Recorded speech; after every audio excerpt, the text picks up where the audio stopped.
बच्चों, आज हम लोग फिजिक्स का फर्स्ट चैप्टर स्टार्ट करने जा रहे हैं। इसका नाम है फिजिकल वर्ल्ड और इस चैप्टर में हम लोग जो भी पढ़ेंगे वो इंट्रोडक्शन टू फिजिक्स होगा। मतलब बेसिकली आप क्लास 11th और 12th में क्या क्या स्टडी करेंगे फिजिक्स में वो ये चैप्टर बताएगा। ठीक है, एक तरह से कह सकते हैं समरी है ओवरऑल कि आपको फिजिक्स में क्या पढ़ना है, कौन कौन से बेसिक लॉज हैं नेचर में जिससे आप नेचुरल फिनोमेना को एक्सप्लेन कर सकते हैं, कंजर्वेशन लॉज कौन कौन से होंगे, साइंटिस्ट की डिस्कवरीज, इन्वेंशंस और सारी चीजें। ठीक है, सो सबसे पहले हम लोग स्टार्ट करेंगे कि साइंस क्या होता है। What is science? Science is systematic and organised knowledge of natural and physical world. Nature में हम जो भी चीजें ऑब्जर्व करते हैं उसकी एक सिस्टमैटिक एंड ऑर्गेनाइज्ड नॉलेज को क्या बोलते हैं? साइंस। ये जो साइंस वर्ड है इसकी ओरिजिन है एक लैटिन वर्ड साइंटिया। साइंटिया से बना है ये साइंस वर्ड, जिसकी मीनिंग होती है टू नो, या हम लोग कह सकते हैं नॉलेज। ठीक है, तो साइंस जो हम लोग पढ़ते हैं उसमें नेचर में जो भी चीजें ऑब्जर्व कर रहे हैं उसकी एक साइंटिफिक मेथड के थ्रू स्टडी करना ही साइंस है। नेक्स्ट, अब यहाँ पे मैंने एक वर्ड टर्म यूज किया साइंटिफिक मेथड। साइंटिफिक मेथड में क्या होता है? साइंटिफिक मेथड में कुछ स्टेप्स इन्वॉल्व होते हैं, जैसे कि आप नेचर में जो भी चीजें देख रहे हैं, जैसे पानी ऊपर से नीचे गिर रहा है तो आपने ये चीजें बहुत जगह देखा होगा। सो यहाँ पे एक क्वेश्चन राइज होता है कि हमेशा पानी नेचुरली ऊपर से नीचे क्यों गिरता है।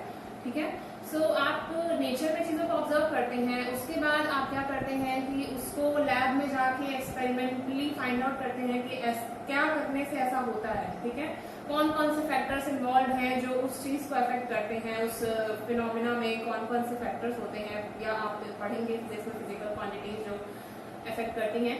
इसके बाद आप उसकी मैथमेटिकल मॉडलिंग करते हैं कि मैथमेटिक्स में देखेंगे कि किस तरह से रिलेशन है, कोरिलेशन है इन सारी चीजों के बीच में, किस तरह से अगर हाइट पे डिपेंड कर रहा है या कौन सा फोर्स इन्वॉल्व है, हाइट और उस फोर्स में क्या रिलेशन है, ये सारी चीजें आप स्टडी करते हैं।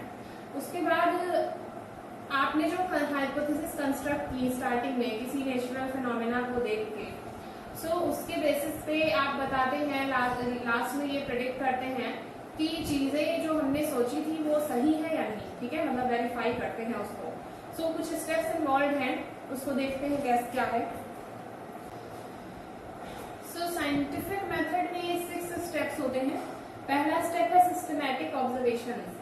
सिस्टमैटिक ऑब्जर्वेशन का क्या मतलब है कि नेचर में आप जो भी चीजें देख रहे हैं, कोई नेचुरल फिनोमेना देख रहे हैं, तो उसको कई जगह आप, जरूरी नहीं है कि एक ही जगह आप देखें तो वो चीज वहीं खत्म हो गई।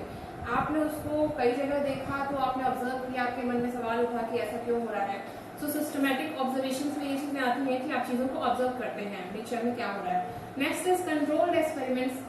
उस चीज को जो आपने नेचर में देखा उसको आप लैब में जाके एक स्मॉल लेवल पे स्टडी करते हैं एक्सपेरिमेंट के थ्रू। ठीक है, कि क्या किया जा रहा है कि ऐसा हो रहा है नेचर में। ठीक है, नेक्स्ट जो एक्सपेरिमेंट आपने किया उसकी क्वालिटेटिव एंड क्वांटिटेटिव रीजनिंग के थ्रू एनालिसिस करते हैं। क्वालिटेटिव वर्ड का यहाँ पे मतलब इन दोनों में डिफरेंस ये है कि क्वालिटेटिव मतलब कि किसी नंबर से रिलेटेड ना हो। मतलब कि अगर हम कह रहे हैं कि कोई चीज सॉफ्ट है तो softness is the quality of that particular thing. लेकिन क्वांटिटेटिव का मतलब होता है कि हम किसी पर्टिकुलर चीज को काउंट कर सकते हैं, उसकी जो स्टडी हम कर रहे हैं। जैसे कि मैं बोलूँ कि मेरे पॉकेट में 10 कॉइन्स हैं, सो 10 कॉइन्स क्या डिनोट कर रहा है? Quantitative analysis. ठीक है, सो यहाँ पे फिजिक्स में जो भी आपने एक्सपेरिमेंटली ऑब्जर्व किया, एक्सपेरिमेंट्स देखे, उसमें क्या करेंगे हम लोग? क्वांटिटेटिव एंड क्वालिटेटिव एनालिसिस करेंगे उस पर्टिकुलर एक्सपेरिमेंट की। ठीक है, उसके बाद क्या करेंगे? Mathematical modelling. मैथमेटिकल मॉडलिंग में क्या करेंगे? जो भी चीजें आपने स्टडी की हैं उसको एक्सप्रेशंस में डिनोट करने की कोशिश करेंगे, फाइंड आउट करेंगे कि क्या क्या रिलेशन हो सकता है चीजों के बीच में, जो भी चीजें उसमें इन्वॉल्व हैं। उसके बाद फाइनली आप वेरीफाई करेंगे कि जो आपने हाइपोथेसिस इनिशियली सोचा था वो सही है कि नहीं। ठीक है, अगर वो सही हो जाता है तो आपका प्रेडिक्शन सही है।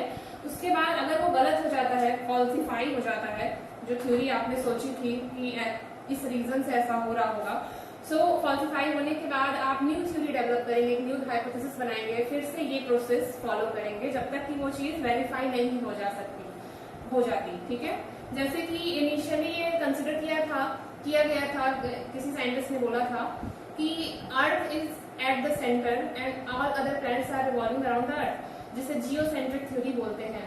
लेकिन बाद में ये फाइंड आउट किया गया कि नहीं, अर्थ सेंटर में नहीं है, सन सेंटर में होता है और बाकी सारे प्लैनेट सन के अराउंड मूव करते हैं। ठीक है, सो जो थ्योरी पहले कंसीडर की गई थी जियोसेंट्रिक थ्योरी, वो गलत हो गई और उसको बाद में वेरीफाई किया हेलियोसेंट्रिक थ्योरी, जिसमें क्या बताया गया है कि sun at the centre and all the other planets are revolving around the sun. ठीक है, सो ये आपका है scientific method, systematic observation, then controlled experiment, qualitative and quantitative reasoning, mathematical modeling, then verification and falsification of the theory, lastly prediction।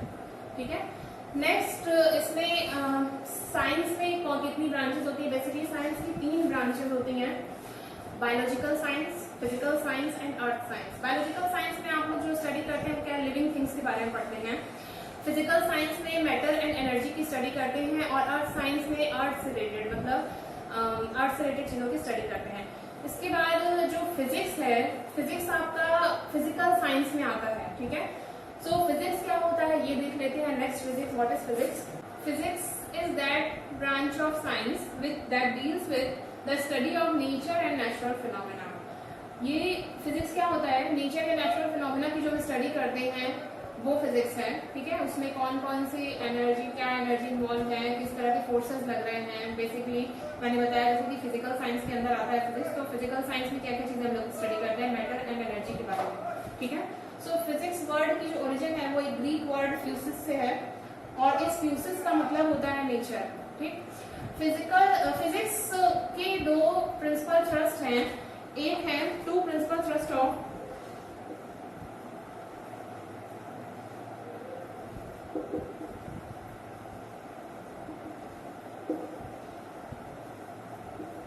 Physics के 2 principal thrust हैं। पहला है unification and second is reductionism.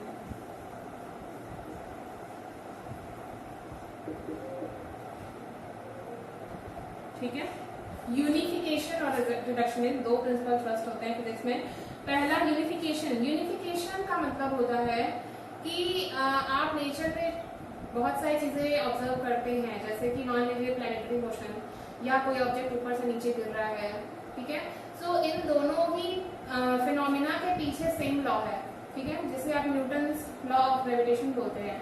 So unification मतलब होता है कि nature में अलग अलग फिनोमिना को किसी एक सिंगल लॉ से वेरीफाई करना। ठीक है, आपने क्या किया, बहुत सारी चीजें देखी नेचर में और सबको कंबाइन करके बताया क्योंकि सारे के पीछे सेम लॉ है, तो आपने क्या बोला कि ये सारे फिनोमेना इस पर्टिकुलर लॉ से हम एक्सप्लेन कर सकते हैं। सो इसको क्या बोलते हैं, यूनिफाई करना। ठीक है, सो यूनिफिकेशन का मतलब क्या हुआ कि डिफरेंट नेचुरल फिनोमेना को आपने एक सिंगल लॉ से एक्सप्लेन किया। Next is reductionism. तो रिडक्शनिज्म का मतलब होता है कि किसी चीज के बारे में स्टडी करना by studying its constituent parts. जैसे कि अगर आपको पेड़ के बारे में पढ़ना है तो पेड़ की स्टडी करने के लिए उसके कंस्टिट्यूएंट पार्ट से पत्ती पढ़ा, आपने पत्ती में क्या क्या चीजें होती है, किस तरह से फंक्शन होता है, उसकी रूट का क्या फंक्शन है, स्टेम का क्या फंक्शन होता है। सो आपने ओवरऑल पेड़ को पढ़ने के लिए क्या क्या किया, उसके जितने भी पार्ट्स उसके बारे में स्टडी किए और उसके बाद आपने नॉलेज गेन की कि आखिर उस पेड़ में क्या क्या चीजें होती हैं।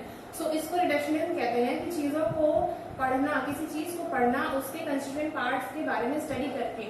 जैसे कि आप आगे पढ़ेंगे, थर्मोडायनेमिक्स पढ़ने के लिए आपको काइनेटिक थ्योरी ऑफ गैसेस के थ्रू स्टडी करना होगा थर्मोडायनेमिक्स। ठीक है, नेक्स्ट यूनिफिकेशन में क्या क्या फील्ड आती है। यूनिफिकेशन में आप कह सकते हैं कि यूनिफिकेशन का एग्जांपल मैंने दिया कि law of gravitation, Newton's law of gravitation के थ्रू हम किसी ऑब्जेक्ट का ऊपर से नीचे गिरना एक्सप्लेन कर सकते हैं, प्लैनेटरी मोशन एक्सप्लेन कर सकते हैं, मून अर्थ के अराउंड रिवॉल्व करता है ये एक्सप्लेन कर सकते हैं। तो ये और भी बहुत सारे ऐसे फिनोमेना होते हैं नेचर जिसको हम एक्सप्लेन कर सकते हैं। वो क्या है, unification, by explaining a number of natural phenomena on the basis of a single law.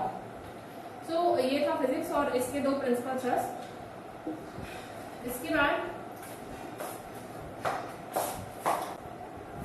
Next is what is the scope of physics. मतलब फिजिक्स का कहाँ तक आप उसकी मतलब एक तरह से कह सकते हैं रेंज क्या है, आप कहाँ से कहाँ तक से, हाउ वास्ट फिजिक्स इज। ठीक है, सो फिजिक्स में दो डोमेन होते हैं, एक होता है macroscopic domain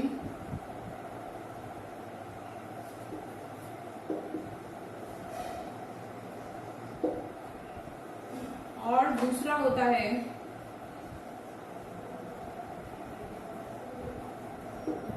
microscopic domain. Macroscopic domain में हम जो भी स्टडी करते हैं वो उसे कहते हैं क्लासिकल फिजिक्स,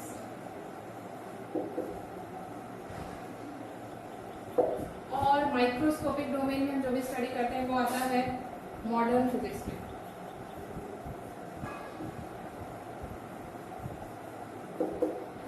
ठीक है, क्लासिकल फिजिक्स, मैक्रोस्कोपिक डोमेन। अब बेसिकली मैक्रोस्कोपिक डोमेन क्या होता है? मैक्रोस्कोपिक डोमेन में हम लेबोरेटरी, टेरेस्ट्रियल, एस्ट्रोनॉमिकल लेवल पे जो भी स्टडी करते हैं वो सारी स्टडी मैक्रोस्कोपिक डोमेन में आती है। और इसके अंदर कौन कौन से सब्जेक्ट्स आ सकते हैं, जैसे कि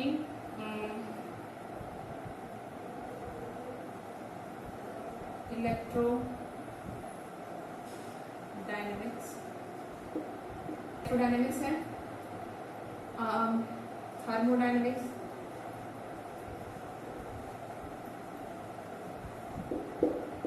मैकेनिक्स एंड ऑप्टिक्स। ये सारे सब्जेक्ट्स आपके क्लासिकल फिजिक्स के अंदर आते हैं और किस डोमेन में आते हैं फिजिक्स के? Macroscopic domain. मैक्रोस्कोपिक डोमेन क्या होता है? जिसमें हम टेरेस्ट्रियल, लेबोरेटरी या एस्ट्रोनॉमिकल लेवल पे किसी चीज के बारे में स्टडी करते हैं। ठीक है, next is microscopic domain. Microscopic domain में हम एटॉमिक लेवल पे स्टडी अगर हम किसी चीज की कर रहे हैं तो वो माइक्रोस्कोपिक डोमेन में आता है, जिसमें आता है मॉडर्न फिजिक्स। और मॉडर्न फिजिक्स में क्या क्या सब्जेक्ट्स आते हैं? मॉडर्न फिजिक्स में आता है theory of relativity, theory of relativity and quantum theory.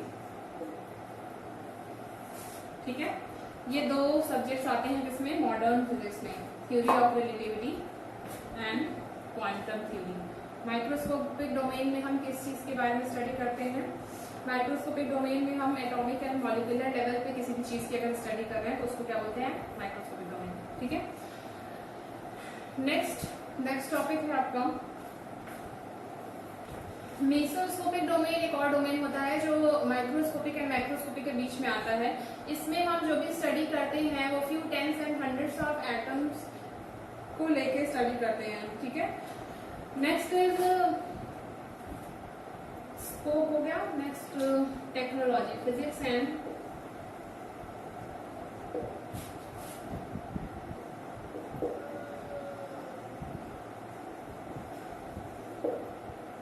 Physics and technology.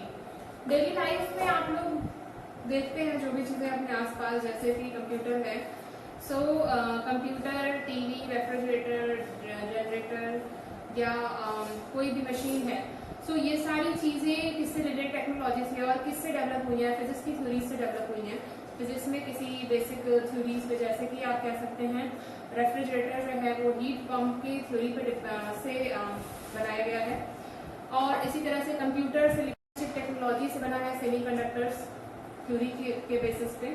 So daily life में जो भी चीजें आप आसपास ऑब्जर्व करते हैं, जो भी मशीनरी है या जो भी चीजें हैं, वो फिजिक्स के को यूज करके, फिजिक्स के लॉज एंड थ्योरीज को यूज करके ही डेवलप की गई हैं। सो टेक्नोलॉजी और फिजिक्स का बहुत ही कह सकते हैं क्लोज रिलेशन होता है। और सोसाइटी में भी जो भी चीजें नेचर या फिर आप अपने आसपास देख रहे हैं उसमें भी फिजिक्स बहुत ज्यादा इन्वॉल्व होती है। इसके बाद next topic is 4 fundamental forces. ये 4 जो फंडामेंटल फोर्सेस होते हैं, जितने भी चीजें आप नेचर में ऑब्जर्व करते हैं वो सब इन्हीं फोर्सेस के बेसिस पे एक्सप्लेन की जाती हैं। इन चारों फोर्सेस के अलावा और कोई फोर्स अभी तक जितनी भी फिजिक्स आप पढ़ेंगे नेक्स्ट ईयर या इस साल, कहीं भी इन चारों फोर्सेस के अलावा और कोई फोर्स आपको नहीं सुनने को मिलेगा। सो बेसिक फोर्सेस हम लोग पढ़ लेते हैं क्या होते हैं। 4 फंडामेंटल फोर्सेस हैं।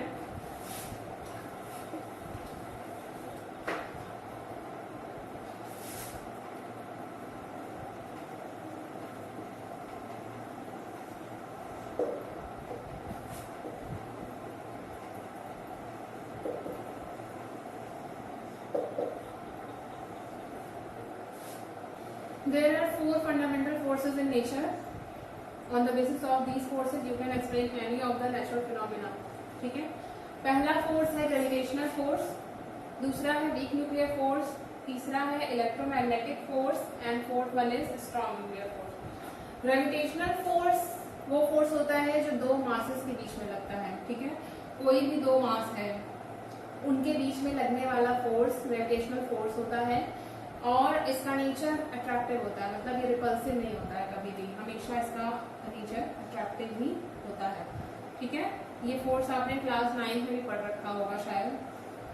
ठीक है, और इसका बहुत सारे एग्जांपल है, जैसे कि एक ऑब्जेक्ट ऊपर से नीचे गिर रहा है तो वहाँ ग्रेविटेशनल फोर्स लग रहा है, किसी दो प्लैनेट के बीच में ग्रेविटेशनल फोर्स लगता है, हम लोग के बीच में भी ग्रेविटेशनल फोर्स वर्क करता है। ठीक है, कोई भी दो मास, कोई भी ऐसा ऑब्जेक्ट जिसका मास हो, उसका किसी दूसरे मास के साथ के बीच में कौन सा इंटरेक्शन होता है, ग्रेविटेशनल फोर्स ऑफ इंटरेक्शन। ठीक है, next is weak nuclear force. Weak nuclear force क्या होता है, जब प्रोटॉन न्यूट्रॉन में या न्यूट्रॉन प्रोटॉन में कन्वर्ट होता है, सो बीटा पार्टिकल एमिट होता है। ठीक है, उस स्टेट में एक पार्टिकल निकलता है, वहां पे न्यूट्रिनो या एंटी न्यूट्रिनो, या हम लोग कह सकते हैं neutrino and its anti particle.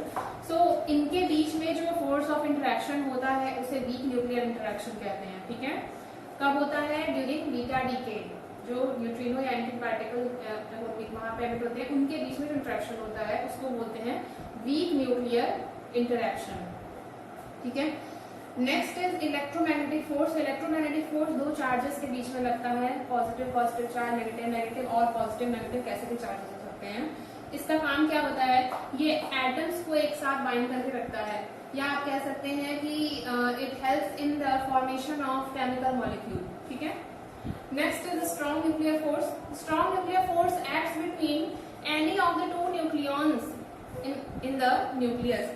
किसी भी दो न्यूक्लियॉन्स के बीच में ये फोर्स वर्क करता है, स्ट्रॉन्ग न्यूक्लियर फोर्स, और इसका काम क्या होता है, ये एटम को बाइंड करके रखता है। ठीक है, सबसे स्ट्रॉन्ग इसमें होता है इन चारों में स्ट्रॉन्ग न्यूक्लियर फोर्स। ये ऑर्डर जो इसका मैंने लिखा है, वीकेस्ट होता है ग्रेविटेशनल फोर्स और स्ट्रॉन्गेस्ट होता है स्ट्रॉन्ग न्यूक्लियर फोर्स। सो आप लोग कह सकते हैं ग्रेविटेशनल फोर्स, उसके बाद आएगा वीक न्यूक्लियर फोर्स, उससे स्ट्रॉन्ग होता है इलेक्ट्रोमैग्नेटिक फोर्स, और सबसे स्ट्रॉन्ग कौन सा फोर्स होता है नेचर में, स्ट्रॉन्ग न्यूक्लियर फोर्स। बेसिकली आपको ग्रेविटेशनल फोर्स, इलेक्ट्रोमैग्नेटिक फोर्स ज्यादा पढ़ना है। वीक न्यूक्लियर फोर्स का कहीं आपका यहाँ पे 11th-12th में यूज नहीं है बहुत ज्यादा, शायद आप रेडियो एक्टिविटी पढ़े तो वहां पे मैं बताऊं कि बीटा डीके होता है तो वहां पे बीटा इंटरेक्शन होता है, और स्ट्रॉन्ग न्यूक्लियर फोर्स भी आपको पढ़ना है। सो ये याद रखिएगा कि सबसे स्ट्रॉन्ग कौन सा होता है चारों में, स्ट्रॉन्ग न्यूक्लियर फोर्स। ठीक, और वीकेस्ट कौन सा होता है, ग्रेविटेशनल फोर्स। ठीक है, रेंज देखी जाए, रेंज का क्या मतलब होता है कि कितनी दूरी तक ये फोर्स वर्क कर सकता है। रेंज ऑफ ग्रेविटेशनल फोर्स और इलेक्ट्रोमैग्नेटिक फोर्स की रेंज इनफाइनाइट होती है, मतलब अगर दो चार्जेस या दो मासेस इनफाइनाइट डिस्टेंस पे भी है तो उनके बीच में ये फोर्स वर्क करता है। ठीक है, next is weak nuclear force. Weak nuclear force की जो रेंज होती है वो होती है 10⁻−18 मीटर। ठीक है, और स्ट्रॉन्ग न्यूक्लियर फोर्स की रेंज होती है 10⁻−15 मीटर, बहुत कम होती है दोनों की range. Next is relative strength, मतलब फोर्सेस का अगर रेशियो निकाला जाए ग्रेविटेशनल, वीक, इलेक्ट्रोमैग्नेटिक और स्ट्रॉन्ग न्यूक्लियर फोर्सेस का, तो वो रेशियो कितना आता है, 1:10⁻25:10⁻36:10⁻38। ये एग्जाम में पूछता है, आप इसको ऐसे लिख सकते हैं, F gravitational is to F weak nuclear force is to F electromagnetic is to F strong nuclear force is 1:10⁻25:10⁻36:10⁻38। ये रेशियो होता है इन चारों फोर्सेस का। ठीक है, पूछता है एग्जाम में। Next is particle mediator. Particle mediator का मतलब है कि कौन से पार्टिकल के एक्सचेंज होने से दो, यहाँ पे जैसे मान लीजिए ग्रेविटेशनल फोर्स में दो मास होते हैं जिनके बीच में ग्रेविटेशनल फोर्स वर्क करता है, तो उन दोनों मासेस के बीच में किसी एक पार्टिकल का एक्सचेंज होता है जिसके थ्रू ये फोर्स एक्ट कर रहा है। ठीक है, सो पार्टिकल मीडिएटर बोलते हैं उसे, और in case of gravitational force particle mediator होता है ग्रेविटॉन। ठीक है, वीक न्यूक्लियर फोर्स में होता है W and Z bosons, next electromagnetic में होता है फोटॉन्स, और स्ट्रॉन्ग न्यूक्लियर फोर्स में होता है ग्लूऑन्स। आपको बस नाम याद करना है, बहुत डिटेल में नहीं जाना है कि ये क्या क्या होते हैं, ये आपको पूछा नहीं जाएगा कहीं भी इंटर में, ठीक है। आपको ये सब पढ़ना है, अगर आप पोस्ट ग्रेजुएशन करेंगे तब ये सब इसके बारे में स्टडी करेंगे। नेक्स्ट इज इन्हीं पार्टिकल्स का मास कितना कितना होता है।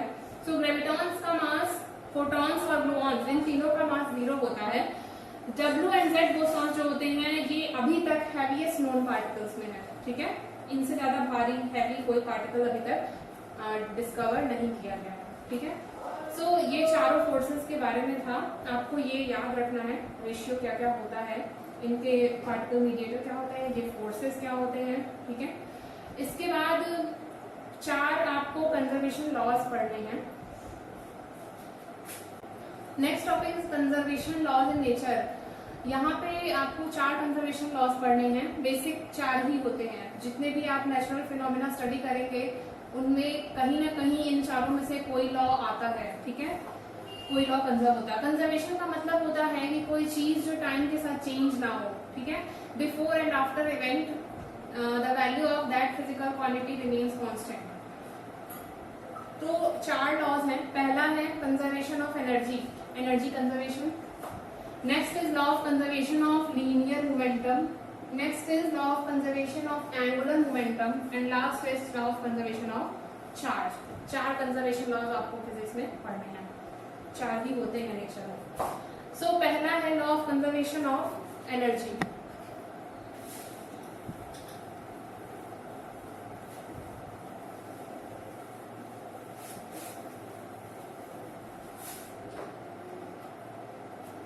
कंजर्वेशन ऑफ एनर्जी का मतलब है कि एनर्जी को बनाया या खत्म नहीं किया जा सकता। एनर्जी एक फॉर्म से दूसरे फॉर्म में ट्रांसफॉर्म हो जाती है, मतलब आप लोग लिख सकते। So energy conservation, basically conservation का मतलब होता है कि कोई चीज जो समय के साथ ना बदले, जिसकी वैल्यू टाइम के साथ कांस्टेंट हो। और ये भी कह सकते हैं कि before and after event the value of that physical quantity remain same. So conservation of energy को आप बोल सकते हैं कि it can neither be created, that is energy can neither be created nor be destroyed, it can be transformed from one form to another form।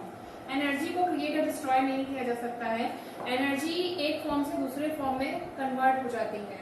जैसे कि अगर कोई ऑब्जेक्ट मोशन में है तो उस ऑब्जेक्ट के अंदर काइनेटिक एनर्जी है, और अगर वो रुक जाता है तो उसके अंदर पोटेंशियल एनर्जी होती है। तो इसका मतलब ये नहीं है कि पोटेंशियल एनर्जी उस ऑब्जेक्ट के अंदर जनरेट हो गई, ठीक है, क्रिएट हो गई।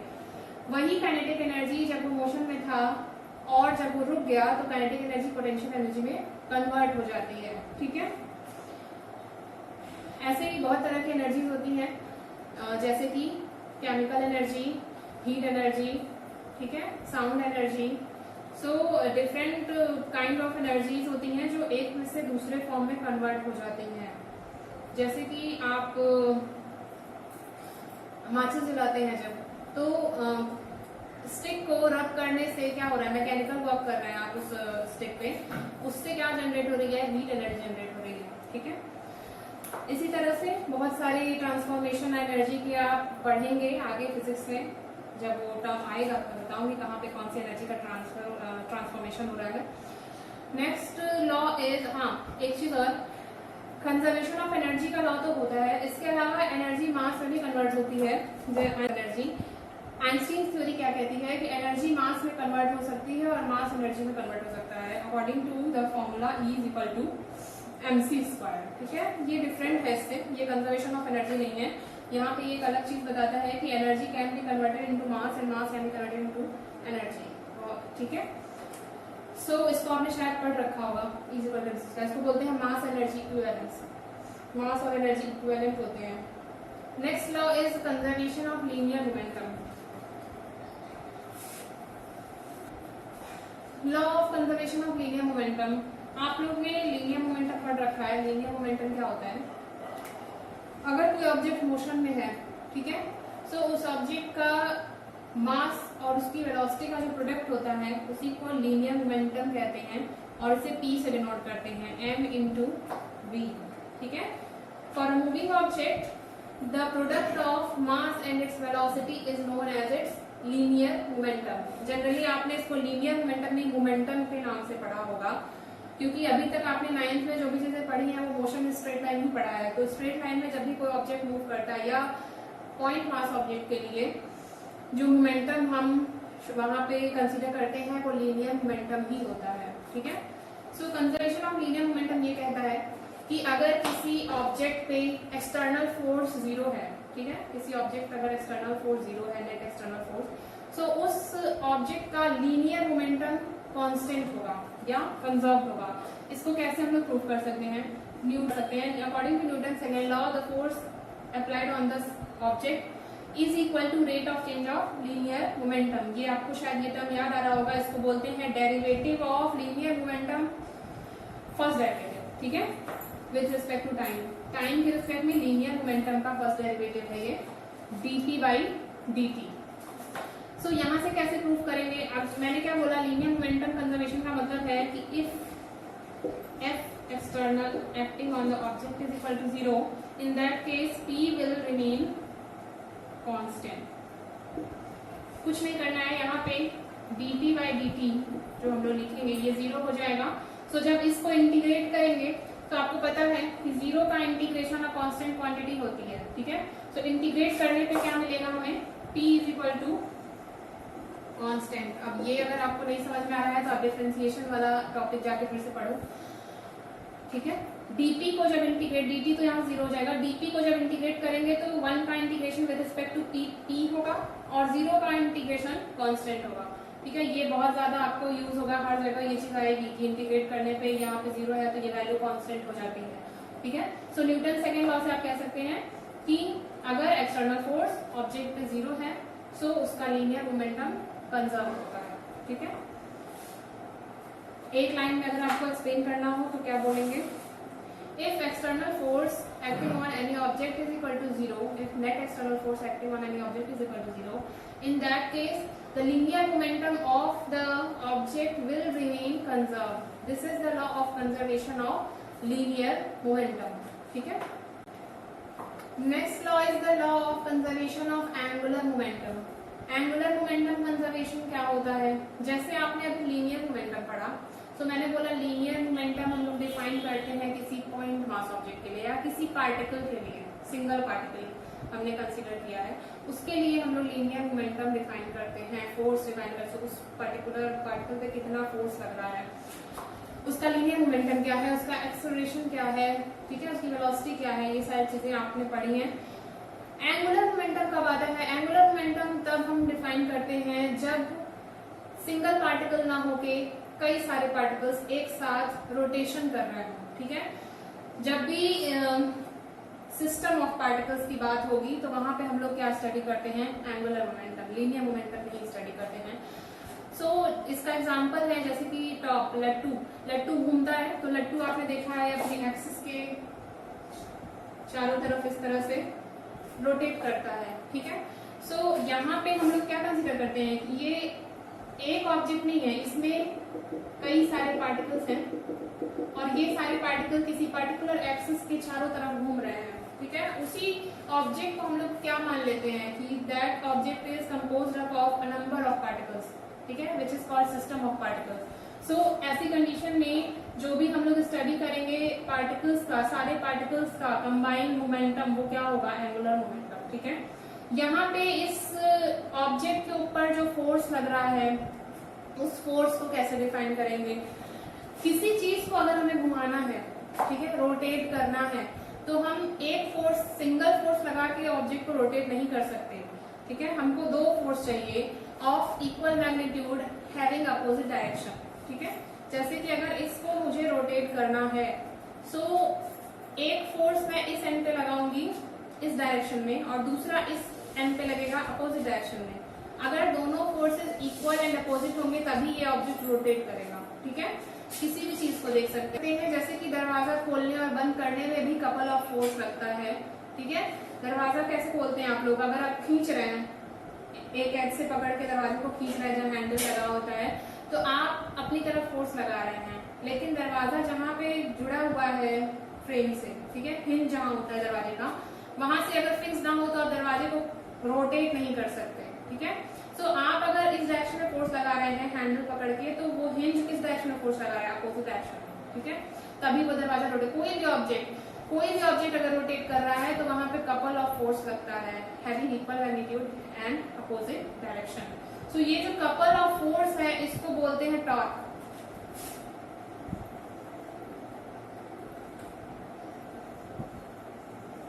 टॉर्क बोलते हैं और टाउ से डिनोट करते हैं।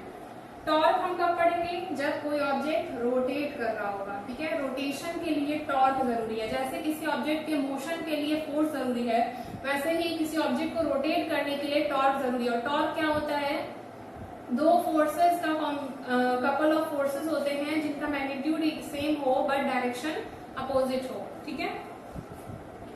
अब इसके बाद एंगुलर मोमेंटम कैसे डिफाइन करेंगे, एंगुलर मोमेंटम का फॉर्मूला आप लोग पढ़ लीजिए, बाद में जो चैप्टर आएगा system of particles and rotational motion, उसमें आपको ये सारी चीजें डिटेल में पढ़नी है, ठीक है। अभी मैं थोड़ा बहुत आइडिया दे रही हूँ क्या होता है। L is equal to R into P होता है, ठीक है। बेसिकली इसको लिखा जाता है क्योंकि ये तीनों वेक्टर क्वांटिटी होती है, तो इसको vector L is equal to vector R cross P, ठीक है। क्रॉस प्रोडक्ट होता है L आर और पी का। यहाँ पे L is angular momentum, R क्या होता है, R इज द परपेंडिकुलर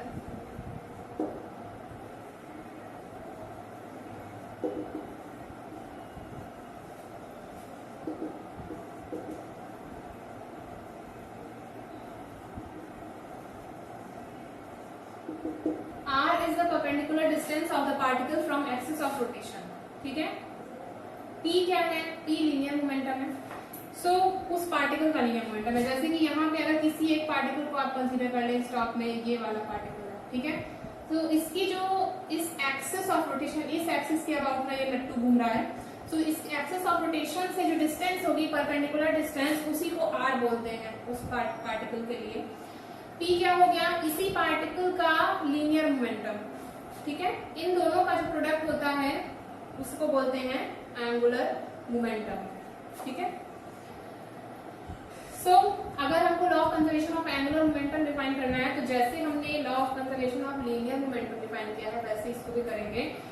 क्या बताया था मैंने, if net force acting on the object is equal to 0, in that case the linear momentum of the object will remain conserve, ठीक है।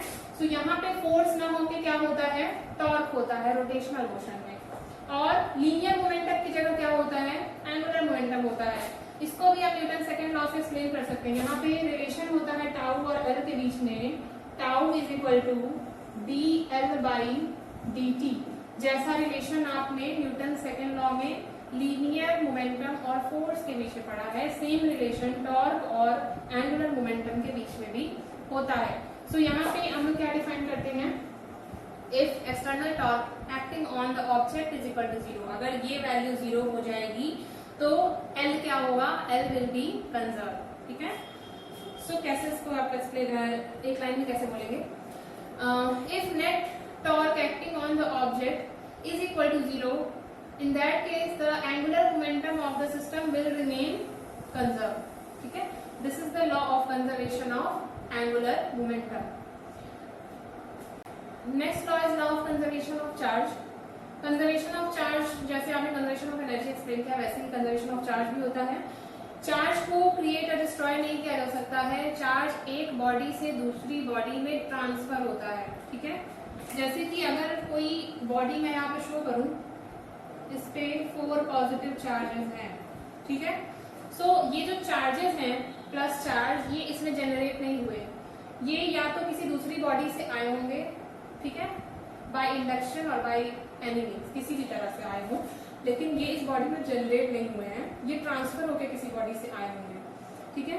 सो कैसे डिफाइन कर सकते हैं, charge can neither be created nor be destroyed, it can be transfer from one body to another body, ठीक है। अगर इसके पास हम कांटेक्ट में या इसके पास में दूसरी अनचार्ज बॉडी रख दें तो इसमें से चार्ज का ट्रांसफर इसमें हो जाएगा, और सेपरेट करने के बाद दोनों में इक्वल चार्जेस होंगे, ठीक है। इसके पास भी +2 चार्ज, इसके पास भी +2 चार्ज होंगे, तो क्या हुआ, ट्रांसफर हो गया चार्ज एक बॉडी से दूसरी बॉडी में, ठीक है। So what is conservation of charge, charge can neither be created nor be destroyed, it can be transfer from one body to another body, ठीक है। सो ये कंजर्वेशन लॉज, ये basic conservation laws and fundamental forces आपको throughout the physics जो भी चीजें आप study करेंगे उसमें यही चीजें आएंगी बार बार। सो एक ओवरव्यू था कि फर्स्ट ईयर और इंटर में आपको क्या क्या चीजें पढ़नी है फिजिक्स में, ठीक है। इसके बाद हम लोग नेक्स्ट चैप्टर स्टार्ट करेंगे, यूनिट्स एंड मेजरमेंट्स, और इस चैप्टर का पीडीएफ नोट्स मैंने शेयर कर दिया है, आप डिस्क्रिप्शन बॉक्स में देख लीजिएगा। Thank you class.